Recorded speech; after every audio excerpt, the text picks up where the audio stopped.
Oh, God, not again. Hey,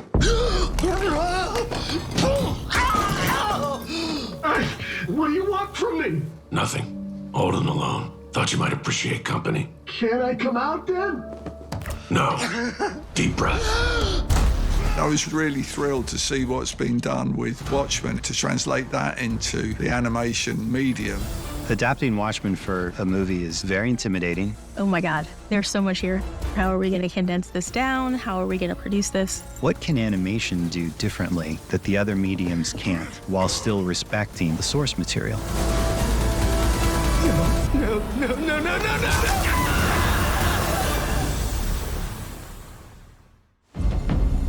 I have decided to create something.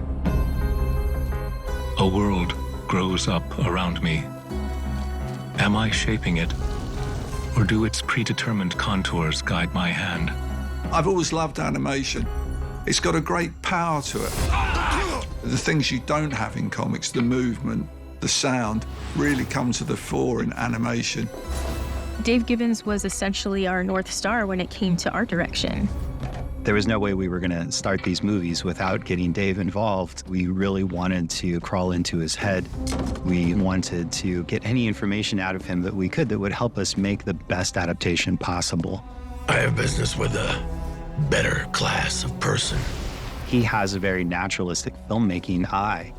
Every choice we made was always to stay faithful to the book, and people watching this would feel like the book came to life. The very first shot of the book is a crane shot with the camera pulling out from the button in the gutter. The streets are extended gutters, and the gutters are full of blood. And when the drains finally scab over, all the vermin will drown. I was very excited about trying to duplicate that in film. It took me 2 years to draw the original graphic novel of Watchmen. It's a daunting thing to attempt. I'm so pleased that it's over 2 films rather than being crammed into one shorter film. Crushing a lot of material into a small space damages it. This was an opportunity to tell all of it. You must be bored as hell. You know better than that.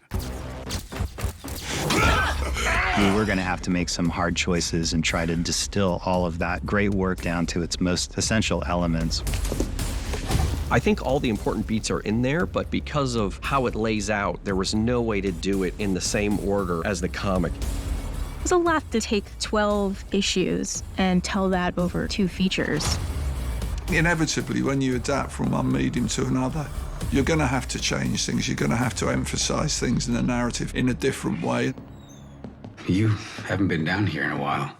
Neither of you. Lots of dust. I did such a lot of work in doing the original graphic novel that I probably supplied them with everything they needed. I want to thank Gibbons for making them, because they made my job a lot easier. Trying to find all the detail in a thing, and he gave it as large as he could. The first element that excited me about adapting the Watchmen book was that it is set in the 80s. How can we make this movie feel like it's a product of the 80s? Where are you going, pigs? The party's right here! One of the things we really wanted to do in capturing Dave's art was not just the great line art that he did, but actually capture the pen stroke itself. I was able to pull out the exact micron dot of Gibbons' brush on paper. I built all of my brushes so that they exactly matched the comic book. How do you put that on a 3D model that moves? So we invented this card system where you had a model that was intersected by a plane, and that plane would draw the Gibbons line. It allowed the line to move with the 3D. We were able to not only capture the look of Dave's drawings by wrapping his line textures around CG characters, but also light the characters in such a way that was evocative of comic book color printing or animation styles of the 1980s. We also tried to take paper textures and apply that to all of the backgrounds and even to the skin textures so that you feel traditional media textures coming through. I can't do all of that paper texture on screen, but what I can do is apply film grain, which is visible in 80s filmmaking to evoke the feeling, of the pulpy paper that Watchmen was originally printed on. We were lucky enough to have such a multi-talented team in LA, this very scrappy, small team that really thought out of the box and figured out how to establish the final look in the film. If you're looking at anything on screen and you're thinking, this looks 2D, we did our job right, because that's what we wanted. We made a 3D movie. It's all CG, but we wanted it to feel like hand-drawn animation from the 80s. There was no CGI animation in the time period when Watchmen was published. I watched the whole thing very much with my mouth open because of it looking like it had been drawn by me. The whole thing felt absolutely state-of-the-art.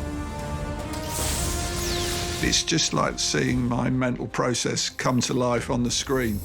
What happened to the American dream? It came true. You're looking at it. Now let's really put these jokers through some changes. It was tricky adapting a lot of the famous scenes from the book. There's so much in there, which is amazing and really hard to translate. So many of the scenes fitting the 9-panel grid are vertical compositions, and of course we're working with horizontal compositions. Funny story. Sounds unbelievable. Probably true. One of the challenges was filling out the space. You have to think of new compositions that complement the original intent of the artist and choosing what you feel like serves that scene in the most impactful way you can. We wanted to allow ourselves as filmmakers room to play with the compositions, be evocative of the book, capture the spirit of the book, but also find ways to create compositions that work best for our filmmaking. Man, I'm trying to read here. You get to decide the pace that you enjoy a comic. What is nice for us, being able to do it in a film form, is that we get to pace it for you. We also get to serve those emotional moments with music, sound, and editing. I think you remember me and my country. You remember as long as you live. We have a lot more fast-paced editing when it comes to an action scene. That's automatically going to introduce more shots, more panels that never could have been in a comic book medium. Our filmmaking was all designed to match choices that Dave might make if he had a camera instead of a pen. Every pass comes back and it's a little closer and it's a little closer. When you finally see Rorschach breaking into Dr. Manhattan's lab in the rain, you think, oh my gosh, it looks as good as the comic, but better. And that sounds blasphemous, but I think it's accurate. Ladies and gentlemen, we have something really special for you tonight. I'll get my coat. Let's go. I really enjoyed working on the scene where we're cross-cutting between the interview with Dr. Manhattan on the Benny Anger show and the alley fight with Dan and Lori. From a filmmaking standpoint, from an editorial standpoint, I knew that those things had to come to a head at the same time. Doug has reports of over 24 of your former associates who have been similarly afflicted.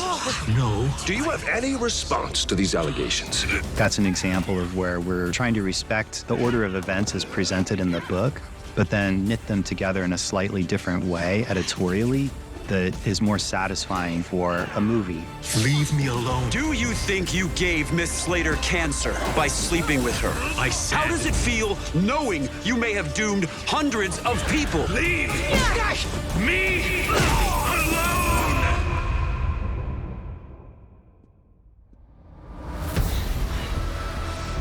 It feels almost like something that I gave birth to, but it's the first time I've seen it. So that's rather a strange feeling. When we finally shared some of our work with him and he had such a positive reaction, we all kind of took a sigh. If Dave feels like our movies came from his hand or from his mind, then mission accomplished. Which of us is responsible? Who makes the world? Perhaps it simply is, has been, and will always be there. A clock without a craftsman.